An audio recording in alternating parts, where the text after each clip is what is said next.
नमस्ते दोस्तों, कैसे हो? शिक्षा में शाली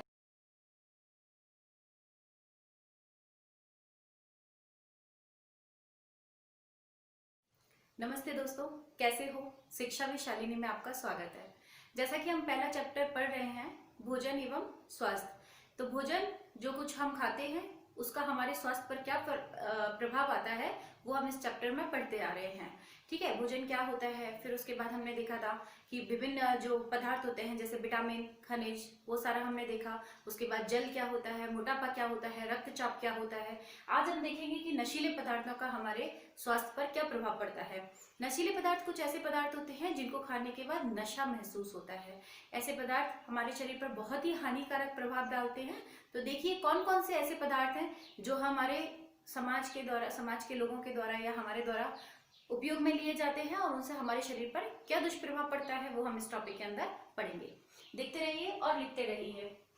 पहला जो हम पढ़ रहे हैं वो है गुटखा। गुटखा क्या होता है दोस्तों? बाजार में जो पाउच मिलता है जिसमें सुपारी, तंबाकू, कत्था, चूना आदि पदार्थ पाए जाते हैं, वो गुटखा होता है। गुटखा बाजार में बहुत ही सस्ते दामों पर मिल जाता है, इसलिए ये बहुत ही ज्यादा प्रचलन में है। तो दोस्तों यहाँ पे मैंने क्या किया हुआ है कि गुटखा या तंबाकू या जिससे भी रिलेटेड जो महत्वपूर्ण शब्द है जो हमें याद रखने हैं, जो हमारे लिए नए हैं, वो मैंने यहाँ लिख दिए हैं। बाकी डिटेल में आपकी बुक में भी लिखा है और आप मैं बोलती जा रही हूँ वहां से भी आप लिख सकते हैं। तो जैसे गुटखा है हमारा, तो गुटखा जो होता है उससे कौन सा रोग होता है उसे हमें याद रखना है, सब म्यूकस फाइब्रोसिस। फिर से रिपीट करूंगी, सब म्यूकस फाइब्रोसिस नामक रोग होता है हमारा गुटखा खाने से। ये दोस्तों इसमें क्या होता है कि जब गुटखा खाया जाता है तो गुटखे के अंदर कुछ केमिकल, कुछ रासायनिक पदार्थ पाए जाते हैं। तो वो जो रासायनिक पदार्थ पाए जाते हैं वो मुंह में जाने के बाद हमारे मसूड़ों के पास जो नसें होती हैं, जो मांसपेशियां होती हैं, उनको कठोर कर देते हैं बहुत ही। उसके वजह से मुंह पूरा खुल नहीं पाता है। उस रोग को सबम्यूकस फाइब्रोसिस रोग कहते हैं। तंबाकू। तंबाकू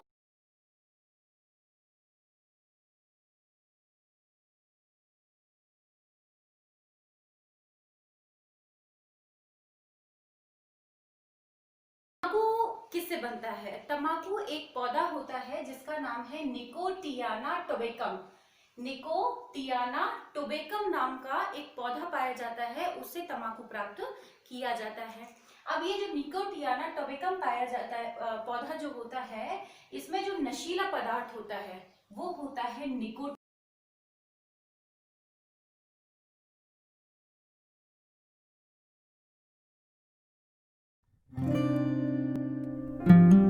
कितनी बार कहा है खाते में लिख दो, वो अनगिनत। आप यहां से देख सकते हैं निकोटिन। निकोटिन नामक का एक एल्केलॉइड आप लिख लें, इसमें निकोटिन एल्केलॉइड पाया जाता है। वो निकोटिन एल्केलॉइड ही एक ऐसा पदार्थ होता है जिसकी वजह से नशा महसूस होता है। ठीक है। तीसरा है दोस्तों मदिरा। मदिरा मतलब शराब। शराब को एथिल एल्कोहल कहते हैं। शराब को एथिल एल्कोहल कहते हैं और इसका जो सूत्र होता है वो होता है C2H5OH।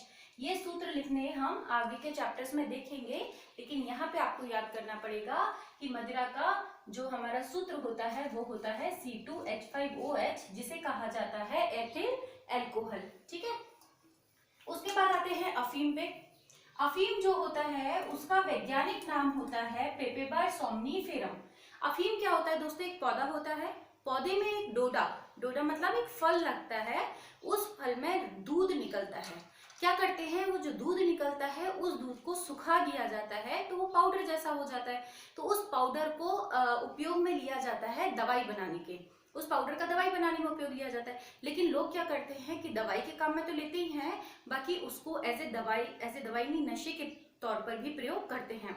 कई लोग तो ये करते हैं कि उसमें से दूध निकालने के बाद जो डोडे के छिलके बचते हैं उन छिलकों को भी पानी में उबालकर उससे भी नशा प्राप्त करते हैं। तो अफीम एक प्रकार का पौधा है और उसका नाम है पेपेवर सोमनीफेरम, ये उस पौधे का नाम है।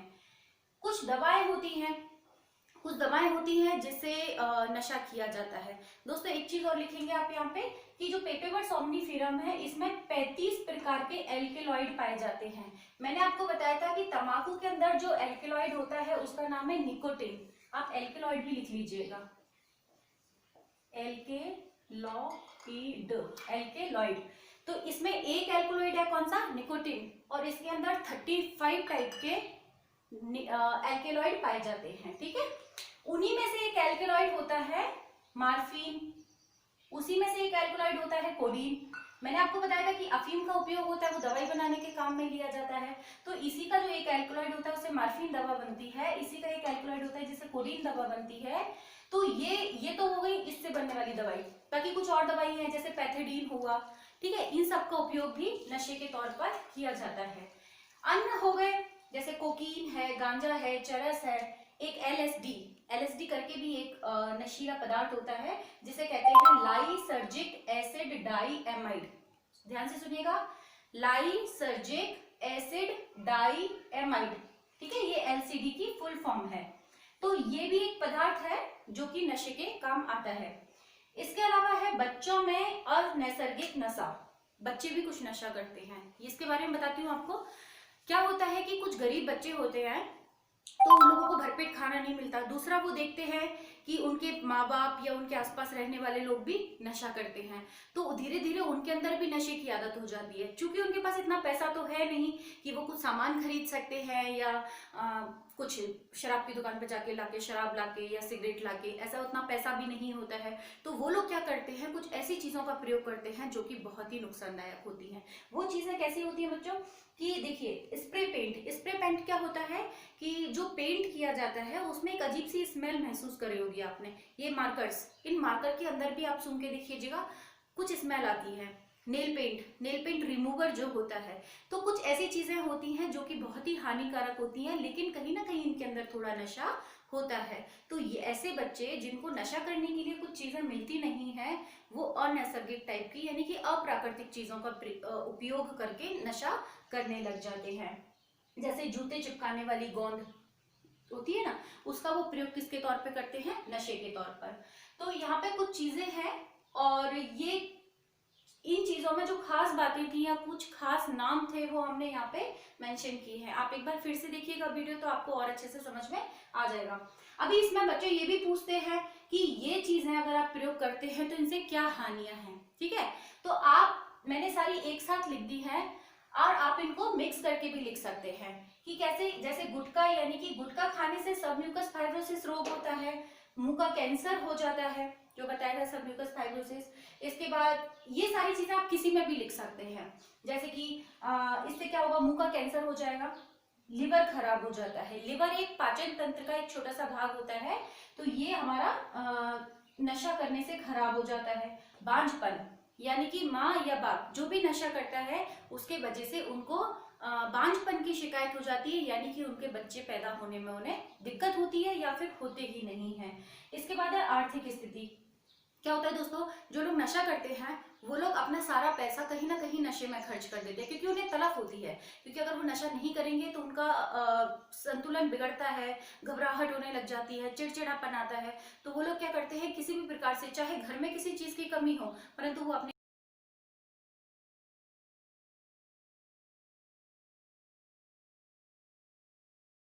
नशे का काम पूरा करते हैं। इसलिए आर्थिक स्थिति उनकी खराब होने लग जाती है। सामाजिक स्थिति खराब होती है क्योंकि समाज के लोग उनको फिर वो सम्मान नहीं देते नशा करने वालों को जो सामान्य पुरुष को देना चाहिए।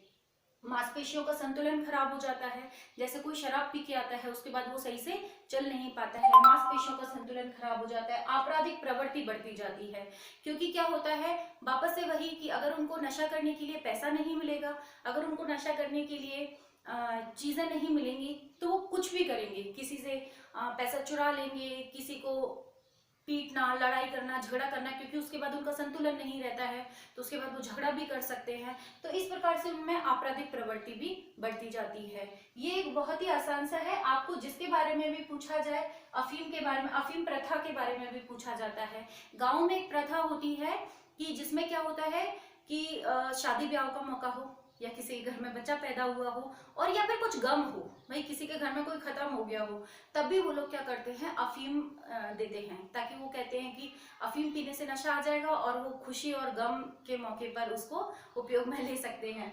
तो ऐसे में क्या होता है, कुछ प्रथाएं हैं जैसे अफीम प्रथा है, या फिर ये जो चीजें हैं इसमें जो भी नुकसानदायक चीजें हैं वो हमने यहाँ लिखी हैं, और इनके खास खास जो टर्म्स हैं, खास खास जो शब्द हैं वो हमने यहाँ लिखे हैं।